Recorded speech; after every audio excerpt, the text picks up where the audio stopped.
Lori, let's say 15 years ago, you and I were single again, okay? We were single. And I didn't go to church. We didn't meet in church.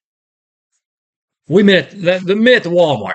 And I didn't believe in God, don't care about God, but I'm a really good guy. A really good guy. I'm not going to church with you. But you know what? I'm interested in you. And I am interested in taking you on a date.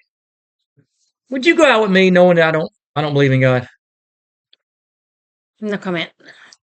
All right, okay. Well, I'm gonna make you answer that at the end of the episode. All right. Okay. Hey, I'm Joey. I'm Lori. We are Christ Center Marriage and Family. Today we're going to be doing our first in a two-part series, and it's going to be unequally yoked. I guess we did our introduction a few days ago, and if you haven't watched that, go back and watch it. What is unequally yoked in marriage? And we talk about that. And this is part one. We're going to do two parts. Part one: Can a Christian uh, and non-Christian survive in marriage? So part one is going to be: Should a Christian date a non-Christian? And to the point to where that Christian and the non-Christian plan on getting married. What do we think about that? What is our advice on that? I know we talked about that in our last episode, and I may have given it away. Did I give it away? I think I gave it away. I don't But remember. we're both going to tell you what we think about Christians dating non-Christians, and she's going to answer the question if she would date me if I was a non-Christian before we got married. So anyway, episode part one: Should a Christian date a non-Christian? Lori, get started. We do episodes on YouTube about cross-centered marriage, and we know some of you do not have the same marriage dynamic that we have. Joey and I are both believers in Jesus Christ, and we are both active in our local church together. And our marriage is truly centered on our faith in Jesus Christ. However, we know that for some of you listening, your marriage is not like ours. Your marriage may be a bit more complex. You may be a Christian husband or wife who is married to someone who is not a Christian. Or you may even be married to someone who shares a Christian faith of a different denomination. Or you may not be in agreement with your faiths. You may still be struggling in your marriage because of the differences you have in your faith between you and your spouse, and you may be wondering what you should do. We're going to talk about that, so stay tuned. Okay. So, and if you didn't watch the first video, watch the first video. It's the introduction to it. It's the primer, and I kind of gave out a secret that I do most of the scripting. She does some, but God bless her. She's a school teacher, and here next week it's back to the old grind, back to the daily grind. And so I've been spending the last 2 or 3 weeks getting this going. This two-part series on Christians and non-Christians and marriage and dating. Last week we went on a trip to Branson, Silver Dollar City. If you've never been to Branson, there's a theme park called Silver Dollar City. It's great. Best one in the country. Yeah, and that's all we'll say about that. At But least in the state of Arkansas. yeah, it's really good. We're going to talk about Christians dating non-Christians. What do we think about that? Okay, for our episode today, we'll be focusing on Paul's writing on marriage, 1 Corinthians chapter 7, verses 12 through 16. We're just going to touch on it today because next week we're going to really go into it because this passage here in 1 Corinthians chapter 7 deals with married people, believers and non-believers in marriage. So I'm going to use that to kind of introduce the whole idea of dating a non-Christian. We did an episode a few weeks ago about how to become a Christian, and we had some sound issues, so probably gonna go back and do it again. It's on our channel. It's a live video, so go to our channel and look under the live video tab, and you can find it. And I'm sorry that it sounds bad, but we're gonna do it over again one day. Our mics were messed up. Yeah. We didn't know they were messed up. So we got that figured out. We're still new at this. We're getting better. One day we're gonna have a studio and better equipment, and all of this is going to be gone. So anyway, today we're going to discuss the marriage dynamics of a believer and an unbeliever. We're going to talk the dating side. So next week we're going to talk about a marriage between a Christian and a non-Christian. Today we're going to talk about what starts before that, the dating process. So let me read passage that we're going to do for the next 2 episodes. 1 Corinthians chapter 7. So in verse 12, but to the rest I say, not the Lord. So Paul's giving his own advice. Now, he didn't say the God or Jesus instructed me on this, or it's in the scripture. This is Paul saying, here's what I think. That if any brother has a wife who is an unbeliever, and she consents to live with him, he must not divorce her. We're going to talk more about that next week. And a woman who has an unbelieving husband, he consents to live with her. She must not divorce her husband. We're going to talk about that next week. For the unbelieving husband is sanctified through his wife, and the unbelieving wife is sanctified through her unbelieving husband. Otherwise, your children are unclean, but now they are holy. Yet, if the unbelieving spouse, leaves, let him or her leave. The brother or sister is not enslaved in such cases, but God has called us to peace. For how do you know, O wife, whether you will save your husband? Or how do you know, O husband, whether you will save your wife? And I'm reading from the Legacy Standard Bible, but and this is talking about the situation that Paul was dealing with in Corinth, to where Corinth was one of those ancient Greek cities in the Greek island region, and it's ancient. It's an old city, and they are steeped in their Greek gods, pagan gods. You learned about it in school, Greek mythology. Yeah. It's there. It is there in Corinth. Some of the people became Christians, but however, the spouses, like say a man became a Christian, but his wife still pagan, or a wife became a Christian, but her husband is still pagan. So what do they do? What do we do, Paul? Do we just get rid of our spouses? Paul's like, no, don't do that. Let me give you some advice. So we're going to talk about that next week more. So this week, we're going to talk about how to prevent this situation. Too many times, even in churches, you get this situation just at the wedding day. You're not even married, and you're unequally yoked. You got a Christian and a non-Christian, and you're not even married yet, and you're unequally yoked. So we're going to talk about how we can prevent that before it even starts. Like I said, some of you may be engaged and about to marry someone who is an unbeliever, and you may want to know if this is the correct thing to do. Lori, should a Christian marry someone who's an unbeliever? I would say no. Would the believing spouse be able to go to church? Would the unbelieving spouse be willing to go to church with the believing spouse? What about the kids? Would they be raised in church or not? So I would say no, because how are you going to decide whether your kids are going to be believers or unbelievers? And are you willing to, you might say, oh, well, I can convert them, but you're really taking a big risk, a big gamble with your children and their beliefs or their faith and their souls, if you will. Because especially if you're the believing wife and an unbelieving husband, you can't guarantee that he's going to allow you to take them to church. He might forbid you to do that. So I just think that's a big risk to take, and it's just not worth it. Yeah, very good. I'm going to hold my comments on this until later on.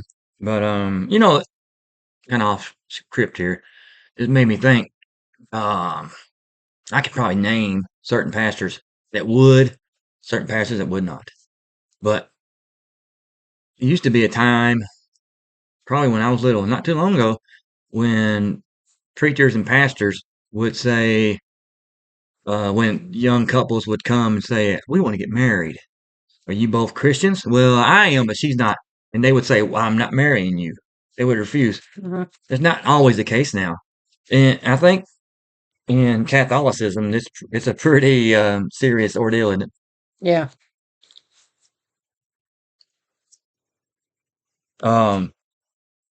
So, again, should a single or divorced Christian, should they even date an unbeliever? I would say you could date them for a little while and just, witness to them and give them a chance to show interest in being converted or being a believer. And I say that from experience because I was saved dating a Christian when I was unsaved. And so that person, he witnessed to me, and it took about a year, but I did finally come around and become a Christian. But you have to, if I didn't, if I was like, no, I don't want to hear it, then he would have had to say, no, I'm not going to date you anymore. This is not going to work out. So I believe you can date someone for a time to just kind of see if they would be willing to listen, would be willing to go to church with you. If they're not, then I would say no. Then you would have to cut it off and not, because you don't want to date and then get serious with them, and then you're thinking about marriage, and that's a whole nother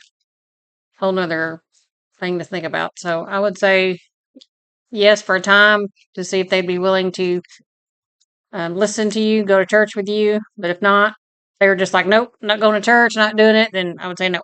Don't even begin dating. Here's the problem that I see. That here's where we've gotten to in churches, in Christianity. Here's where we've gotten to. Parents, church leaders, ministers, it's gotten to where they don't even ask. Well, is the groom and the bride, are they both Christians? Because if I'm gonna perform this wedding, I want to perform with Christians. It's like that's not even a question. They don't ask, why are you wanting to get married and all that stuff, but they don't ask, are you both Christians? If you're going to get married in my church, I want to know if you're Christians. They don't even do that. And now parents are to the point that their little boy, their little girl wants to get married and they're in love and they will get married. They don't care if they're Christians or not. That's sad. And it's like we gotten to the point to where, well, as long as they're not having a homosexual wedding and if the boy's marrying the girl and the girl's marrying the boy, well, that's fine with me. As long as they're not homosexuals marrying a homosexual. And is that where we're at in Christianity? Are we at the point in Christianity to where that we're not concerned about our Christian boy or girl marrying a non-Christian? Is that where we're at? Yeah. So, okay, let's say, what about someone who is a Christian? They are sincere in their faith, and they are engaged to an unbeliever. They're engaged. They done did it, whether you as a parent like it or not. Or church member, or the pastor, who I'm coming to the pastor, I'm marrying an unbeliever, and pastor, I don't care what you say, I'm marrying her. What advice would you give to the person who is about to get married to an unbeliever? I would caution against that, like we just said. But if they are set on getting married, then they need to work out the things I talked about in the first question, like how are they going to raise their kids? Are they going to go to church together? Things like that. They're probably going to have a much harder time remaining married since marriage is a Christian institution. So to have a successful marriage, you got to put God first. So if only one of you believe in God, it's going to be really hard to do that. So the unbelieving spouse may be able to witness and convert their spouse, but like I said earlier, that's just a big risk to take. Mm-hmm. To,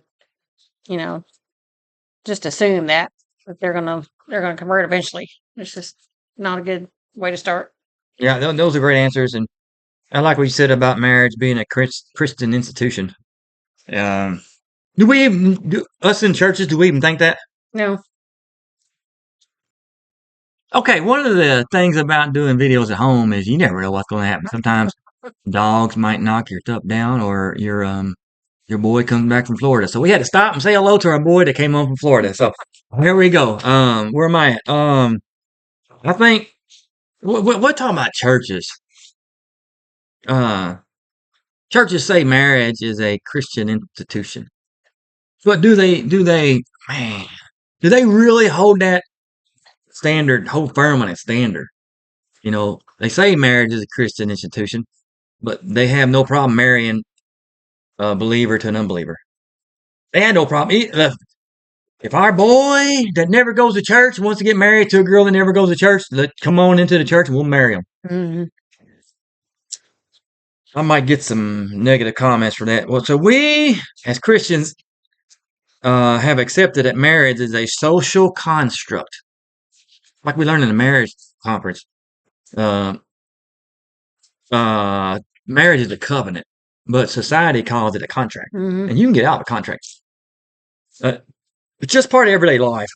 We get old enough to go to school. We graduate, maybe pursue higher education, get a career, and find that special someone, and we get married. That's just part of life. Yet, how many of us really think, before I get married, I want to make sure that I am in God's will and I'm doing what God wants me to do? Does God approve of who I'm dating?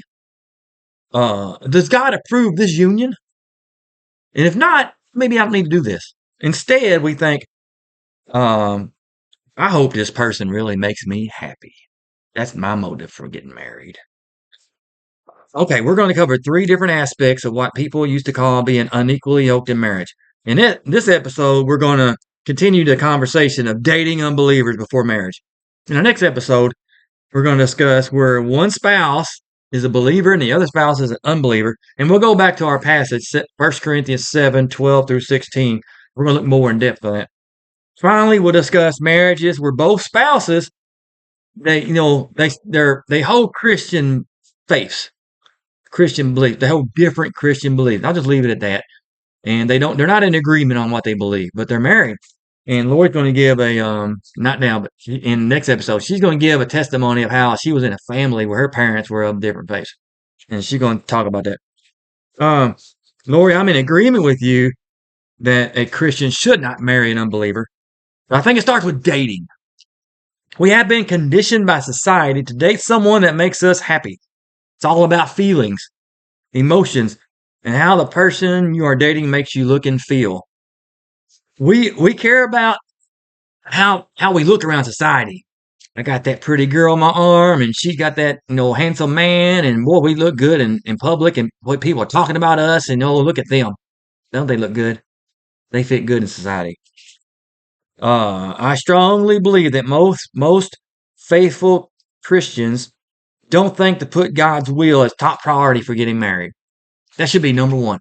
This person that I'm dating, is this the person God wants me to marry? If she's an unbeliever, probably the answer is no. Probably. I would go as far to say that most Christians don't pray to God for guidance on dating or marriage. They don't. And I think especially older single Christians, that they're in like their 30s or even in their 40s, and Christians that have been divorced, they're a little more anxious to get married. So they're kind of, what do you say? I'm not saying desperate, but they want Less willing to wait, I to. guess, They're wait not. on They're not God. going to. Scrutinize who they're dating. So they could easily settle to marry the wrong person. They can even marry an unbeliever. I think many Christians probably don't take these things into consideration, or whether they don't really think, am I dating a person that is an unbeliever and may not ever be a Christian? And even though we're having a good time and we love each other, but is this person going to join my faith and share my faith with me? Are we going to be spiritually incompatible? I don't think people think about that. For many Christians, it's not even thought about, but it should be. I think it is vital for a faithful Christian to date and marry someone who is also a faithful Christian. I say that word faithful, think, well, that's kind of redundant, but no, a lot of people call themselves Christians, and they may be, but they're just not being faithful and they're not being obedient. And when you're not being obedient, not being faithful, you're not putting your mind on godly things. You can drift towards the worldliness, and you can drift toward what the world tells you to do. So the world tells you to marry whoever makes you feel good, and this can happen. Lori, do you have anything to add? Not really, other than I wish the church that I was attending when I was in my 20s would have offered some type of class for single people to go to.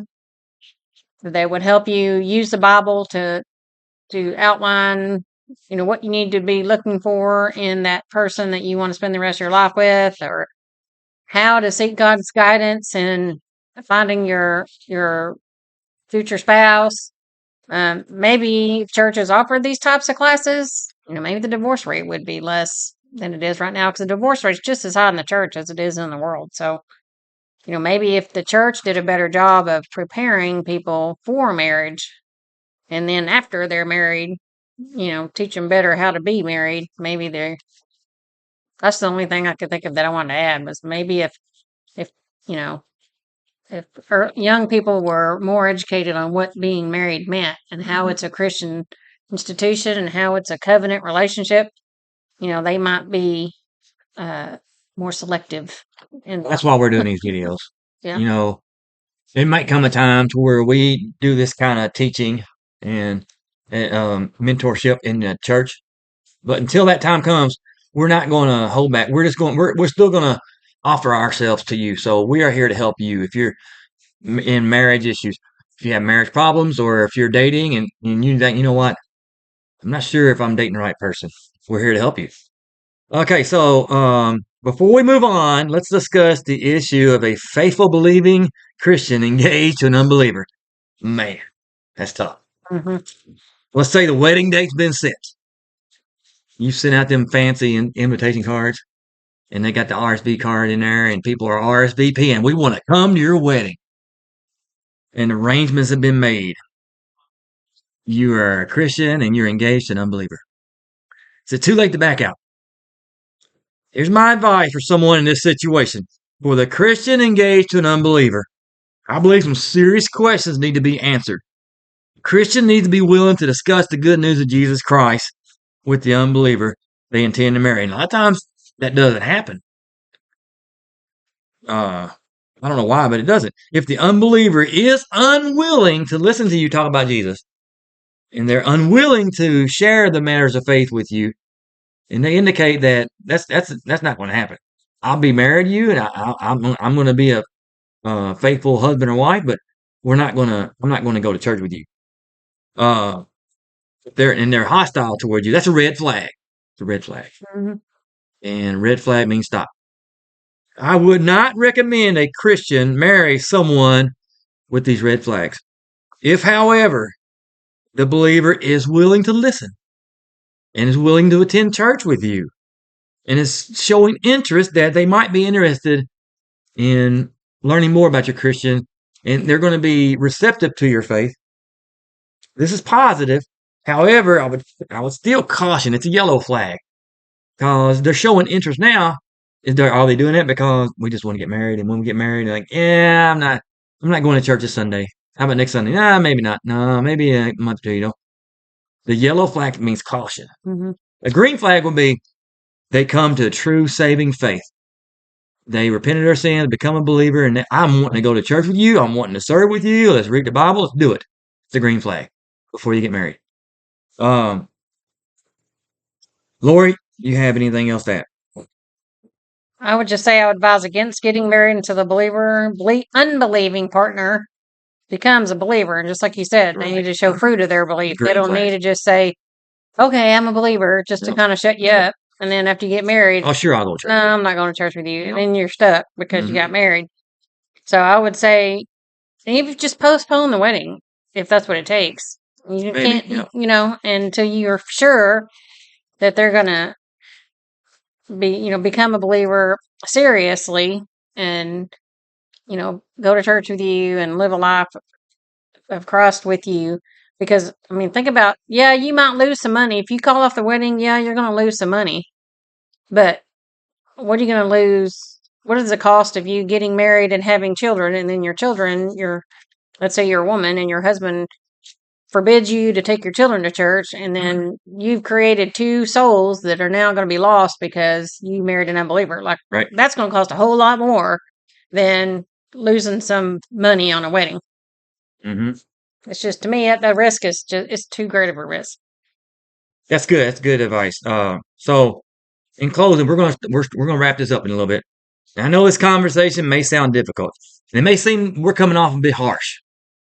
We're kind of tough on this, but this is serious, and we're not gonna sit here and say, no, you know what? Just go ahead and marry that unbeliever, and just pray. You pray for that unbeliever, and one day they might come to Jesus. They might not. Mm-hmm. I would say, well, are we there yet? Keep in mind that Lori and I view the concept of marriage as a God-ordained institution. We don't see marriage from a worldly mindset. If you are listening to this, if you're watching this video and you're not a Christian, you may not agree with anything we have to say here. You may think we're crazy. That's fine. Marriage by itself is difficult. We believe the only way you can have a successful, flourishing marriage is both the husband and the wife put Jesus Christ first in marriage. If you are a Christian and search someone to marry, we recommend you date and then marry a Christian. Someone who has true faith in Jesus Christ and demonstrates that. Willing to go to church with you. Willing to serve with you. And not just doing it just because they want to get married to you. Marriage that involves a believer to a non-believer poses extreme difficulties, red flags, and yellow flags. I would advise against the yellow flags. Just as we discussed in our previous episode on 2 Corinthians 6:14 through 16, believers and non-believers, they don't have the same thing in common. So even though you share physical interests and worldly interests, if you don't share the spiritual interest, that's going to be a dividing line. It's going to be a wedge, a wall between you. One spouse's Christian faith will be in conflict with the other spouse's lack of Christian faith, or even their religious practices. Oftentimes, there is a resentment demonstrated from the non-Christian spouse toward the Christian spouse. In many cases, the Christian spouse may have to make compromises with the non-Christian spouse, and the Christian's faith may be greatly hindered. Also, marriages where a Christian is married to a non-Christian greatly hinder the lives of children. She talked about that. The children will be confused, misguided, and they'll be pulled in different directions, and they don't know who. Well, Dad doesn't go to church, but we love him. So, I mean, when we go to his house, it's a different atmosphere. When we go to Mom, she makes us go to church, and we like going to church, but we don't know which way we're supposed to be. And I know we're going to have an episode about this, but let's say I'm a Baptist, and there's this sweet Pentecostal girl that I want to date. You know, I wouldn't recommend that. Or say your kid wants to date a Christian with a different belief. Strongly, that's a yellow flag. Might even be a red flag. Because let's say you got a Christian that goes to your church, and they believe what you believe. Your kid, your boy or girl, they believe what you believe, and they date somebody that goes to a totally different church, totally different faith.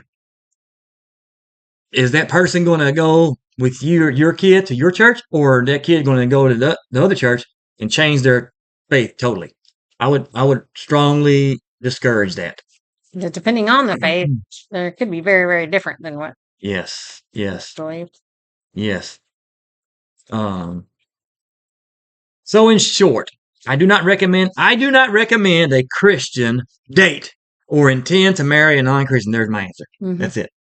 I do not recommend it. Lori, what is your final answer to the question? Should a Christian date and or intend to marry a non-Christian? I would say you could consider dating them. Like I said earlier, if they express no interest in your belief or even listening to you talk about Jesus, even going to church with you, feel like, nope, not doing that, then no. Do not even begin to date them, because then you're just going to be in a big mess. Good. So. Yes, I like that. And I want one more thing, and then when we're finished. All the problem with dating, engagement for marriage, and marriage stem with people having the wrong concept of marriage. Marriage is a God-ordained institute. It's not something that you do at the courthouse or the justice of the peace. You get that paper that says, stamped by the judge, you're married. No, that's not what marriage is. That's not what marriage is. It's not a contract. This was demonstrated with Adam and Eve in creation. Adults should date only for the adults. Maybe one day we're going to do an episode on teenagers dating, but I've emphasized the word adults should date only for the purpose of seeking the godly institute for marriage. If that sounds confusing, you think, is he saying what I think he's saying? I am. Adults. A Christian should date a Christian with the intentions of pursuing godly marriage, godly Christian marriage. Christians should not be driven solely by their passions and desires to date and ignore the spiritual state of the person they are dating. You have anything to add, Lori? On it? I don't think so. Okay, so back to the question. You met me at the Walmart. I am not a believer, but boy, I'm a good guy. And I helped you get that stuff off the top shelf. But, madam, how would you like to date me? I'm not a Christian, but how would you like to date me? What would your answer be? Probably not. Probably not. Good answer. All right. All right. All right. Thank you. And hey, if you like this video, give us a thumbs up and subscribe. And we're going to do a video next week on back to 1 Corinthians 7, verses 12 through 16. We're going to talk about you're already married. You are already married. You're a Christian and you're married to a non-Christian. Or you might be a Christian of a certain faith and you're married to a Christian of another faith. What do you do? What should you do in that situation? We're going to talk about that. So thank you, and subscribe. And if you haven't watched our other video on what is a unequally yoked, so go to our channel and watch that one. So thank you, and God bless.